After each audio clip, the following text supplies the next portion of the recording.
Alors, MyElephant, on est leader en France sur le métier du mobile engagement, c'est-à-dire qu'on a une plateforme qui permet à nos clients, qui sont les directions CRM, d'envoyer des messages, donc des SMS, des push notifications, des messages dans Facebook Messenger, et puis d'y associer des formats qui permettent d'améliorer la performance en améliorant l'engagement. Donc aujourd'hui, on a 150 clients grands comptes en France et on est leader sur ce métier. Alors je dirais pas cannibaliser, aujourd'hui c'est complémentaire. D'ailleurs nous on travaille ce Facebook Messenger par le truchement des campagnes conversationnelles.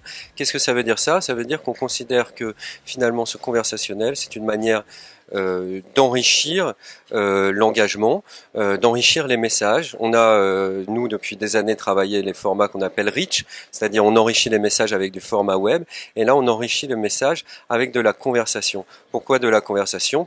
Parce que ça permet, d'une manière très ludique et très efficace, de construire un tunnel de conversion et de le construire de la manière la plus efficace qui soit, puisque on est sur un échange push-pull avec le client et donc très visible et très ludique.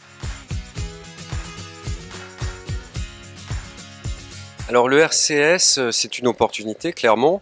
C'est une opportunité pourquoi? Parce que effectivement, on retrouve les features qu'on a classiquement sur les applications de messagerie instantanée, et on est dans le monde, quelque part dans le monde opérateur, donc dans un monde un peu plus ouvert. On a quelques avantages. Les avantages principaux, c'est l'universalité, c'est-à-dire qu'il n'y a pas besoin d'installer une application particulière.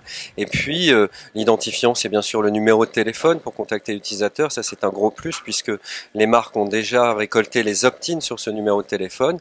Et puis, dernièrement, dernier point sur l'universalité, on est dans un monde opérateur, donc on est dans un monde ouvert et on n'est pas dépendant de politique de tel ou tel éditeur. Après, au niveau des limites, aujourd'hui, on a quand même un flou sur la date de disponibilité de cette technologie.